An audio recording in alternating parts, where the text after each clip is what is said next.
नमस्कार, मी करण आपलं सगळ्यांचं माझ्या चॅनलवर स्वागत आहे। मित्रांनो, जरांगे पाटलांच्या आंदोलनाचं आज तिसरा दिवस होता। मंत्री असलेले राधाकृष्ण विखे पाटील यांच्या नेतृत्वात जी उपसमिती नेमली गेली आहे त्याद्वारे जरांगे पाटलांच्या मागण्यांवर अभ्यास सुरू आहे आणि सरकारी पातळीवर जितक्या लवकर होईल तितक्या लवकर या आंदोलन संपावं यासाठी प्रयत्न सुरू आहे। पण या दरम्यान जे काही व्हिडिओज सोशल मीडियाद्वारे किंवा आमच्या नातेवाईकांद्वारे माझ्यापर्यंत पोहोचतायत त्यावरून हे कळायला लागले की मुंबईची परिस्थिती ही फार गंभीर झाली आणि जरांगे पाटलांनी आंदोलकांद्वारे मुंबईत एक झुंडशाहीच निर्माण करून ठेवलेली। आंदोलकांचे इतके विचित्र व्हिडिओज आपल्या समोर येत आहेत आणि राष्ट्रीय स्तरावर ते व्हिडिओ आता व्हायरल व्हायला लागलेत। लोक आपल्याला प्रश्न विचारतायत की मुंबईत नेमकं चाललंय काय। जरांगे पाटलांनी मुंबईत येण्याच्या अगोदर वचन दिलेलं होतं की गणेश उत्सव आणि आमच्या आंदोलनाचा काही संबंधच नाही, सर्व काही एकदम सुरळीत होईल, काहीच विस्कळीत होणार नाही, मुंबईकरांना काळी मात्रही अडचण होणार नाही असं वक्तव्य त्यांचं होतं। पण आजची मुंबईतली परिस्थिती पाहता माझ्या सकट अनेक लोकांनी जरांगे पाटलांना जे चेतवण्याचा प्रयत्न केलेला होता की गणेश उत्सवाचा वेळ आंदोलनासाठी योग्य नाहीये, अनेक देशविघातक शक्त्या तुमच्या आंदोलनाचा उपयोग करू शकतात आणि आजची अराजकता पाहता ती भविष्यवाणी चेतावणी खरी होताना दिसते। मुंबईच्या रस्त्यांवर आंदोलक आंघोळ करतायत।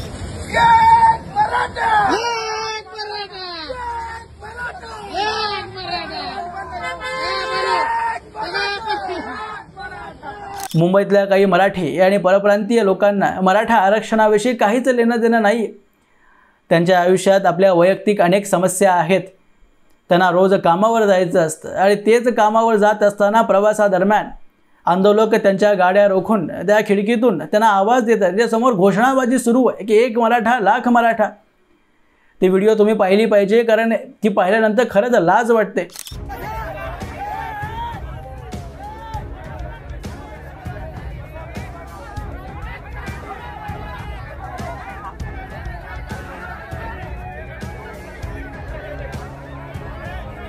लोकांच्या जीवनात त्यांच्या आपापल्या अडचणी आहेत, त्या अडचणी सहन करताना त्यांना रोज कामावर जावं लागतं आणि त्या दरम्यान आंदोलक त्यांना थांबवतात आणि घोषणाबाजी करतात। हे योग्य आहे का? हे जरांगे पाटलांनीच एकदा त्यांच्या माणसांना विचारलं पाहिजे।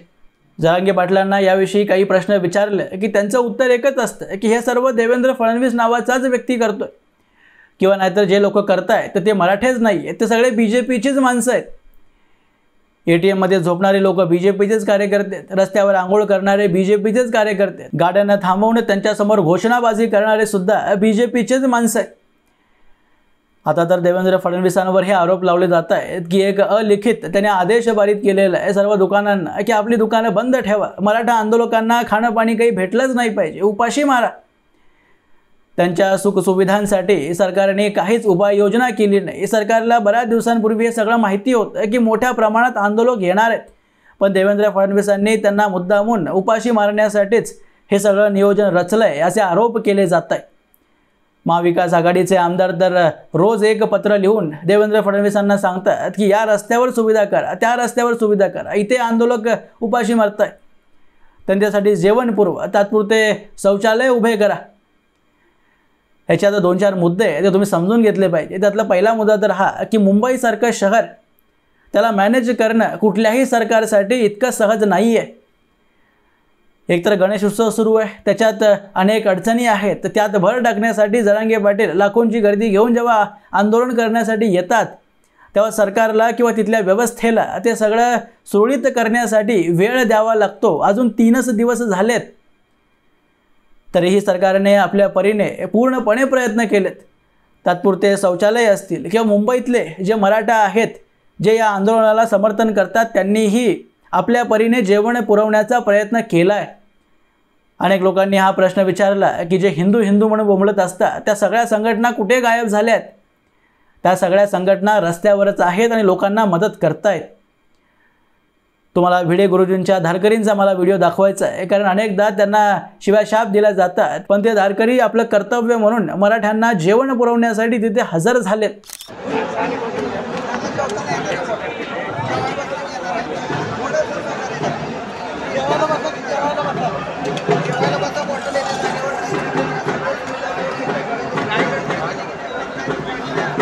गुरुजींचे धारकरी, VHPचे कार्यकर्ते किंवा संघाचे स्वयंसेवक असतील ते मुसलमानांप्रमाणे आपण केलेल्या कामाचा प्रचार नाही करत. मोठे बॅनरबाजी करून आपण हे जेवण देतोय हे दाखवण्याची सवय हिंदू संघटनांना नाही. त्यामुळे त्यांची ब्रँडिंग करण्याचं काम सोशल मीडियावर होत नाही आणि त्यामुळे आपल्याला कळत नाही की या लोकांनी काम केलंय का नाही. पण ज्या लोकांना त्या सुविधा पोहोचतात त्या लोकांना माहिती असतं की कोणी त्यांना जेवण पुरवलं, कोणी त्यांना पाण्याच्या बाटल्या आणि हे सर्व पुरवलं आहे. आरोप लावण्याच्या अगोदर त्याविषयी तपासणी करणं गरजेचं आहे की लोकांना खरंच सरकार उपाशी मारते का. आणि दुसरा मुद्दा हा आहे की तुम्ही ज्या व्यक्तीवर आरोप करताय की त्याने आमचं आरक्षण खाल्लं आहे आणि त्या व्यक्तीला रोज तुम्ही शिव्याशाप देताय, त्या व्यक्तीकडूनच तुम्ही ही अपेक्षा करता की फडणवीसांनी तुमच्यासाठी जेवण उपलब्ध करून द्यावं, तुमच्यासाठी सगळ्या सुखसुविधा उपलब्ध कराव्यात. ज्या व्यक्तीकडे स्वाभिमान असतं त्याने आपल्यावर अत्याचार करणाऱ्या व्यक्तीकडूनच सुविधा मागितल्या असतील हे मी तरी कधी पाहिलेलं नाही आहे. हे पहिल्यांदा मला पाहायला मिळतं आहे की फडणवीसांना रोज शिव्या घालायच्या पण त्याच व्यक्तीने 2 वेळेचं आम्हाला जेवण द्यावं अशीही अपेक्षा मराठा आंदोलकांना. आणि हे विचित्र आहे. ज्या मराठा आंदोलकांना काही अडचणी निर्माण होत आहेत तर त्याचा जबाबदार कोणी असेल तर ते स्वतः जरांगे पाटीलच आहेत.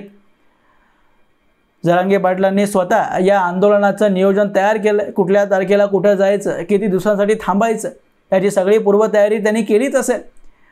त्यामुळे एक साधा व्यक्ती घरातून निघताना जर तुमचा लांबचा प्रवास आहे आणि निश्चित काळासाठी तुम्हाला माहिती नसेल की इतके दिवस मी बाहेर राहणार आहे तर कमीत कमी एक 2-4 दिवसांचा तरी तुम्ही जेवण किंवा नाश्ता आपल्यासोबत ठेवता. पण मराठा आंदोलकांनी तेही नाही आणलं. हे ऐकूनही मला शंका यायला लागली आहे की तुम्ही या भरोशावर बसला होता की मुंबईत तुमच्यासाठी 2 वेळेचं जेवण तयार करून लोक हजर असतील. जरांगे पाटलांनी तर आता अमित शहांवरही आरोप लावलेत.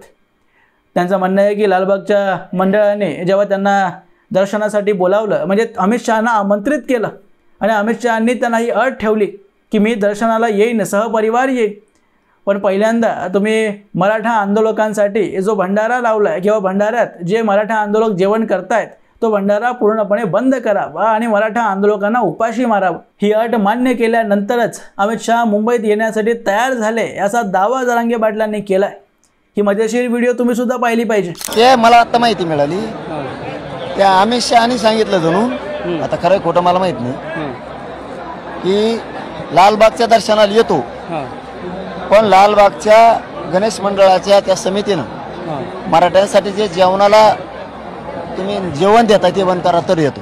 जरांगे पाटलांनी एकतर ही गोष्ट सगळ्यात पहिल्यांदा समजून घेतलं पाहिजे की अमित शहा किंवा कुठल्याही पक्षाचा गृहमंत्री जरी असेल तर तो फक्त मुंबईत लालबागच्या गणपतीचं दर्शन करण्यासाठी येत नसतो. त्यामागे अनेक कारणं असतात आणि तो दर्शन करण्यासाठीच आला असेल हे समजणंच मूर्खपणा आहे. आणि त्यातही आंदोलकांना जेवण दिलं नाही तरच येणार ही अट त्यांनी ठेवली असेल हे समजणं तर अतिमूर्खपणा आहे.